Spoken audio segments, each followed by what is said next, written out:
আমরা তো already costing মেথডটা দেখে ফেলছি, ডিএ প্লাস এন, রাইট? নাও একটা কোম্পানিতে প্রোডাক্ট কিন্তু ডিফারেন্ট টাইপের থাকে, ডিফারেন্ট টাইপের ক্যারেক্টারিস্টিক থাকে, রাইট? এখন মনে করেন যে আমি যদি বলি কোকা কোলা, হ্যাঁ, বা আমি যদি বলি কি আমাদের টকের চা, হ্যাঁ, 10 টাকা কিন্তু অলওয়েজ, রাইট? তাহলে দুধ চা আমরা যদি বলি, কারণ সে জানে আমার এতটুকু কি লাগবে, এতটুকু কি কনভেন্সমেন্ট লাগবে, এতটুকু কি লাগবে, সো সে জানে তার প্রোডাক্টটা একই রকম, প্রাইসে কোনো ডিফারেন্স হয়। এখন মনে করেন আপনি নর্থ এন্ডে যান, রাইট? নর্থ এন্ডে এক একটা কফি এক এক রকম হয়, এক একটা প্রাইসিং এক এক রকম হয়। কেন হয়? কারণ প্রত্যেকটা কফির বা প্রত্যেকটা জিনিসের ওদের ক্যারেক্টারিস্টিক ডিফারেন্ট, ওদের প্রোডাক্ট লাইনগুলো ডিফারেন্ট। এখন আমি যদি বলি সেটাকে আমি বলি প্রসেস কস্টিং। এখন যে প্রোডাক্টটা, প্রসেস কস্টিং কি বোঝায়? যে প্রোডাক্টটা তার আরেকটা প্রোডাক্টের সাথে কোনো ডিস্টিংশন নাই, একই রকম প্রোডাক্ট। এখন আমি চেয়ারগুলোর কথা বলে রাখতাম, প্রত্যেকটা চেয়ার একই ম্যাটেরিয়াল, একই রকম, কোনো ডিফারেন্স নেই। এখন আমি যদি এই চেয়ারটা অন্যরকম বদলায় ফেলতাম, ম্যাটেরিয়াল বদলায় ফেলতাম, কাঠের চেয়ার করে ফেলতাম, হ্যাঁ, আমার প্রাইসিং ডিফারেন্ট হয়ে যেত না? তখন আমি ওটাকে জব কস্টিং হিসেবে কনসিডার করব। যখন আপনার প্রোডাক্ট একই রকম থাকে, কোনো ডিফারেন্স থাকে না প্রোডাক্টগুলোর একটার সাথে অন্যটার, তখন আমরা প্রসেস কস্টিং মেথড ফলো করি। ওকে, যখন এক একটা প্রোডাক্ট এক এক রকম হয় এবং ডিফারেন্ট হয় ফ্রম ইচ আদার, তখন সেখানে আমরা জব অর্ডার কস্টিং ইউজ করি। এটার জন্য আমি একটা সিম্পল আপনাদের ডায়াগ্রাম দিয়ে দিচ্ছি, so that you can understand easily. ওখানে প্রপার ডেফিনেশন দেওয়া আছে ফার্স্ট দুটো স্লাইডে, বাট এখানে যদি আপনি ডিফারেন্স দেখতে চান, এখানে ডিফারেন্স ইজ দেয়। জব অর্ডার কস্টিং এ আপনার অনেক রকমের অর্ডার থাকে। কাস্টমার আসবে, যেটা আমাদের লোকাল ফার্নিচার শপ, কাস্টমার আসবে, সে তার মতন ডিজাইন দেবে, সে তার মতন কার্ড ডিজাইন দেবে, সে তার মতন রং ডিজাইন দেবে, রাইট? তখন সেখানে কস্টিং এ ডিফারেন্ট হয়ে যায়, রাইট? সেখানে আমি জব অর্ডার কস্টিং ইউজ করি। এখন মনে করেন যে সিঙ্গেল অর্ডার, হাতি একই রকম 10টা খাট বানায়, রাইট? তখন সে সিঙ্গেল প্রোডাক্ট ইউজ করতে পারে, যে আমার একই প্রোডাক্ট একইভাবে করে ফেলবে, ইটস ইজি। না, ট্রিটমেন্টগুলো কিভাবে?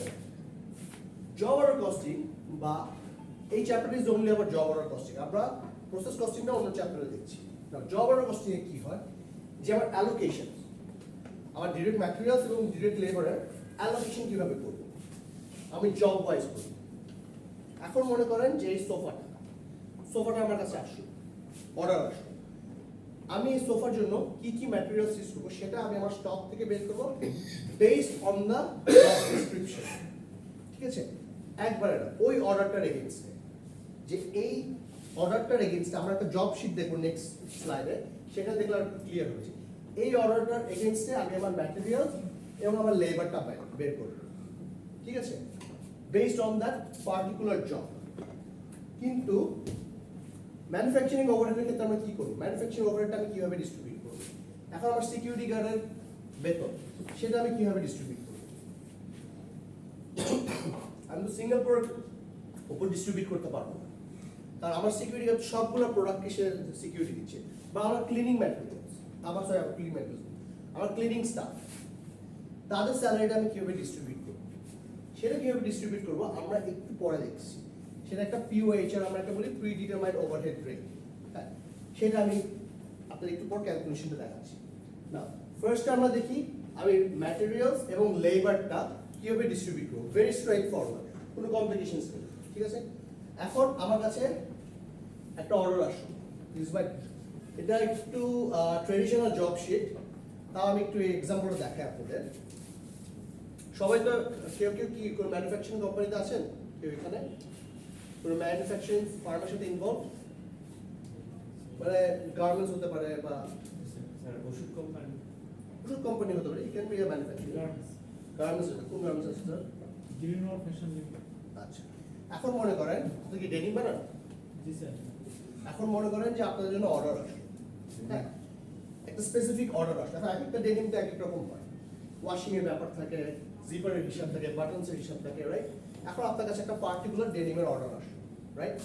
সেই ডেনিমটা এখন আপনার ফার্স্ট থিং আপনি কি করবেন? ডেনিমের যখন অর্ডার থাকে, আপনার কাছে র মেটেরিয়ালস রেডি আছে। র মেটেরিয়ালস নেওয়ার জন্য আপনি কি করবেন? ফার্স্টে আপনার স্টোর থেকে রিকুইজিশন পাবেন, রাইট?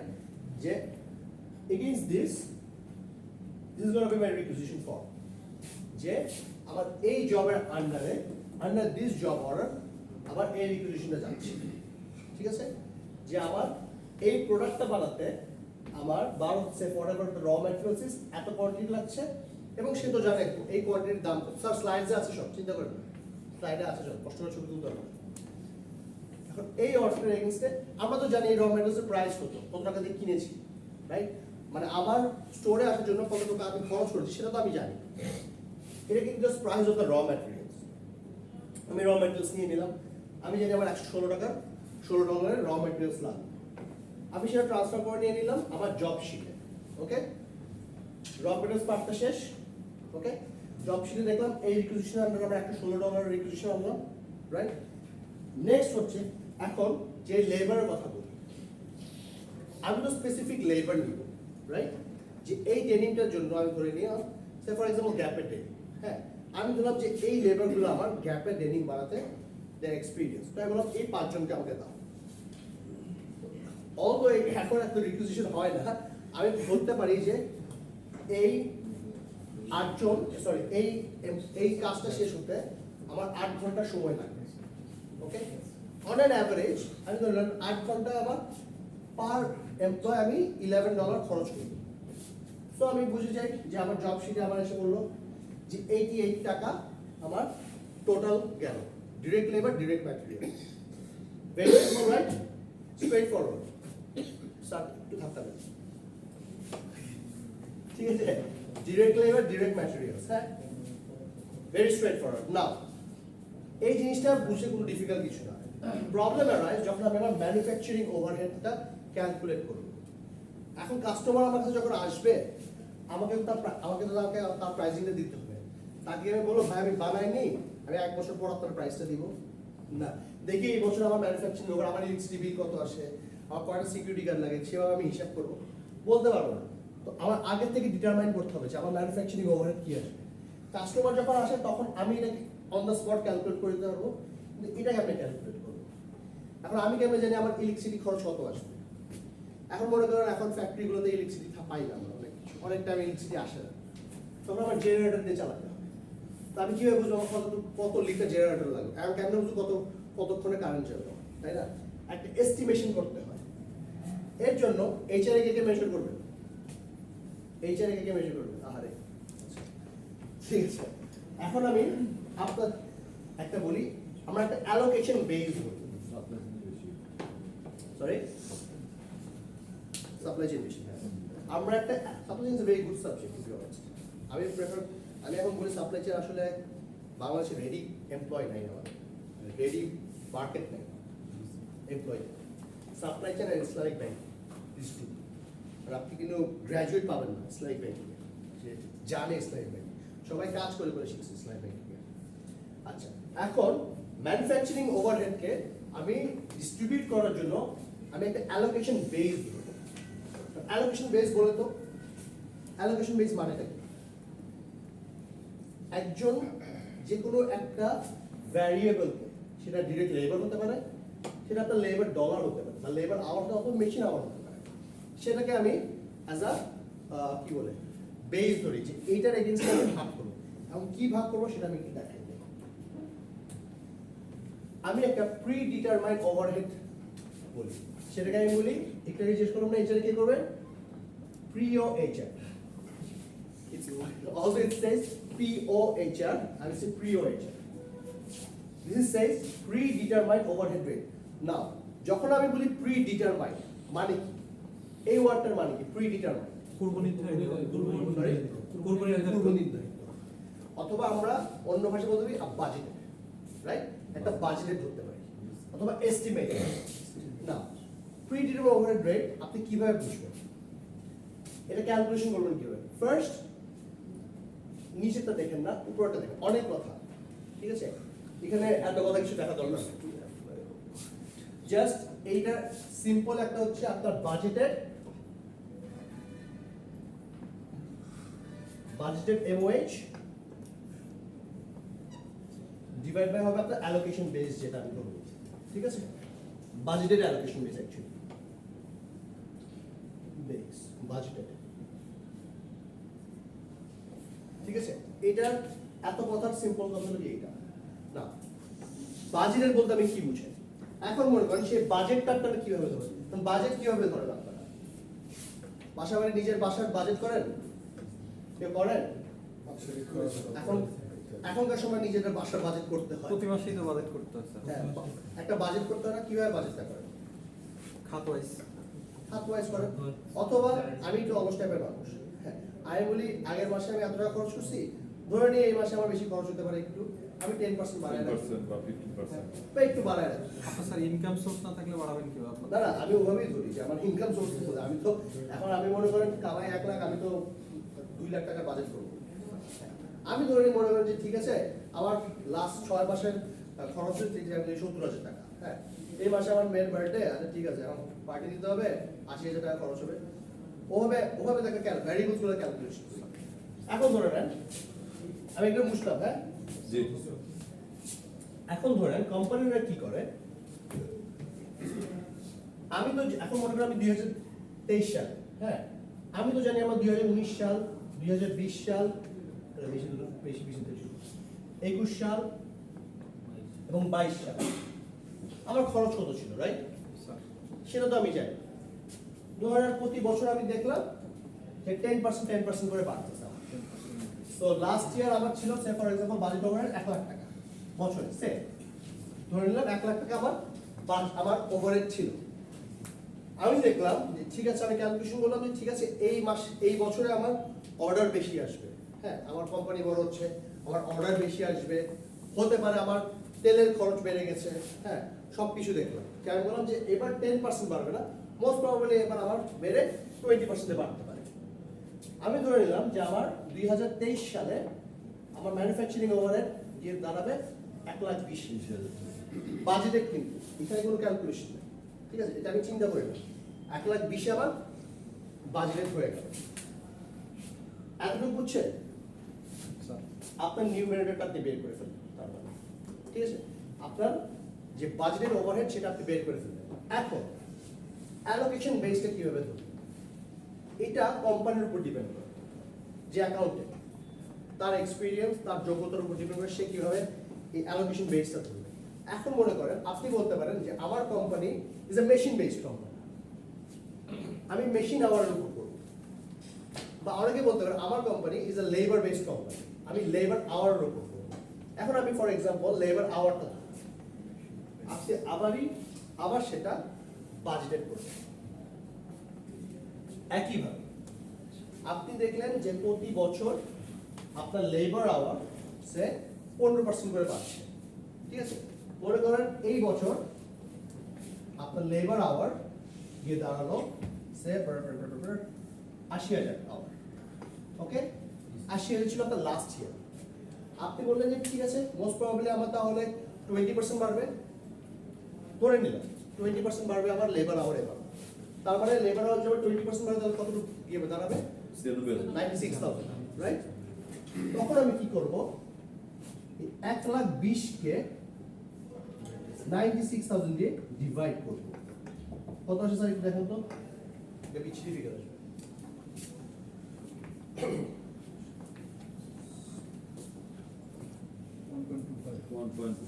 আরে বেশি বিচ্ছিরি ফিগার আসবে, আসলে একটা বিচ্ছিরি নাম্বার আসবে 1.25। এই 1.25 টা কি? Labour hour increase, labour hour increase 20%। Cost টাকার খরচ বৃদ্ধি। এটা হচ্ছে আপনি পার আওয়ারে আপনার ম্যানুফ্যাকচারিং ওভারহেডের রেট। আমি একটু আগে বললাম না আমার লেবার রেট কত ছিল জব শিটে? $8 ছিল না, সরি $8 ছিল, $11 ছিল না। আবার আমি ধরতে পারি পার আওয়ার, পার লেবার আওয়ারে আমার আমি যদি 1 ঘন্টা লেবার আওয়ার ইউজ করি, আমার ম্যানুফ্যাকচারিং ওভারহেডের রেট বেড়ে যায় $1.25, সেটা আমার রেট। এখন আমি দেখি যে এই জিনিসটা শেষ করতে আমার কতক্ষণ লাগছে? 8 ঘন্টা। তাহলে এই অর্ডারটার জন্য আমি 8 into 1.25 করে দিই, দ্যাট ইজ 8 10, ওকে। তার মানে এই অর্ডারটার জন্য আমার ম্যানুফ্যাকচারিং ওভারহেডের কস্ট থাকবে 10 বুঝা গেছে? তখন আমি জব শিটে এখানে আমি একটু দেখাই দিই তাহলে আপনাদের পরের সাথে আছে। এখানে যেমন একটা এক্সাম্পল ছিল, এক্সাম্পল আমাদের আনসার এই 1.25 এর মধ্যে ছিল 4, ঠিক আছে? $4 ছিল আমাদের রেট। সো আমি কি দেখলাম, আমার 8 ঘন্টা লাগে কাজ করতে, আমি লেবার আওয়ার ছিল অ্যালোকেশন বেসটা, আমার 8 ঘন্টা ছিল কাজ করতে, আমার রেট ছিল 4, ঠিক আছে? এই পিওএইচ এর, হ্যাঁ, রেট ছিল 4, সেটা কি আমার ম্যানুফ্যাকচারিং ওভারহেড গিয়ে কত দাঁড়ায়? 32। এতটুকু বুঝা গেছে? কারো কোনো কনফিউশন আছে এই পোর্শন? এটা তো আমরা লেবার বেস করছি, আরেকটা মেশিনারিও আছে তো। এটা আপনার ডিসপ্লে, এটা আপনার কোম্পানি যেটা এইটা মনে করেন যে ও বলছে যে না, আমার শুধু লেবার আওয়ারই চাই, হ্যাঁ, আমার মেশিন আওয়ারের এত হিসাব নেই, কারণ আপনি তো এটা কম করতে চাবেন না।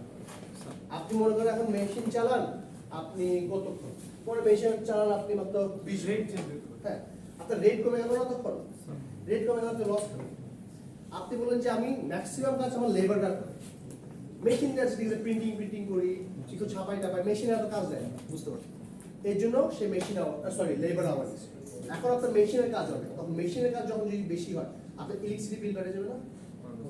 সেই ক্ষেত্রে আমি আমার মেশিন আওয়ার নিব যে আচ্ছা মেশিন চালাতে তো আমার তেল লাগে, রাইট? কারেন্ট চলে গেলে জেনারেটর তেল দিতে হবে, তারপর আমার মেশিনের খরচ আছে, এর জন্য আমি তখন মেশিন আওয়ার নিব।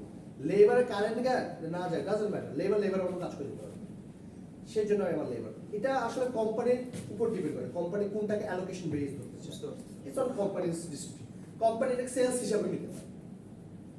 কোম্পানি বলতে পারে যে এই প্রোডাক্টের সেলস বেশি, তার মানে এটা বানাতে আমার বেশিক্ষণ লাগে, রাইট? তাহলে এটাকে আমি অ্যালোকেশন বেস ধরি, আমার সেলসটাকে। ইটস অন ডিসক্রিট, এটা আমি কোশ্চেন পেপারে আমি জানাই, হ্যাঁ, যে একটা অ্যালোকেশন বেস হচ্ছে লেবার আওয়ার। এখন আমি একটা স্যাম্পল ম্যাথস দেখাই আপনাদের। স্যার লেবার আওয়ার যে 8 ঘন্টা দিলেন স্যার, এখানে কতজন লেবার লাগবে 8 ঘন্টা, ওইটা তো উল্লেখ। ওগুলো আমি বলে দেব, ওগুলো নিয়ে আপনি টেনশন নিন, ওগুলো আমি সহ 8 ঘন্টা। আমি জাস্ট বললাম যে আপনার মনে করেন $11 আপনার যত লেবারই লাগবে, হ্যাঁ, আপনার $11 খরচ পার আওয়ার, সেটা আমি বলে দিলাম। এখানে হতে পারে এখন মনে করেন 11 জন লেবার নিছি, $1 করে তাদের ঘন্টায় খরচ, আমি বলে দেবো, ওগুলো নিয়ে টেনশন করতে হবে।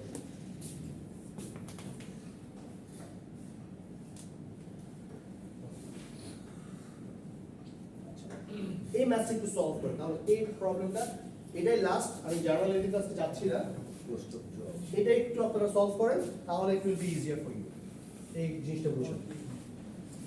স্যার শেষ হয়েছে? Sir please.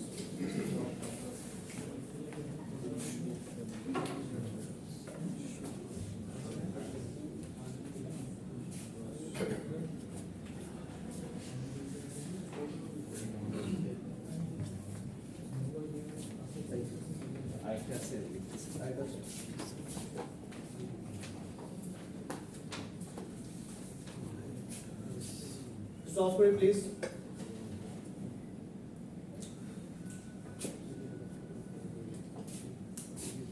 Sir, kindly read the ball.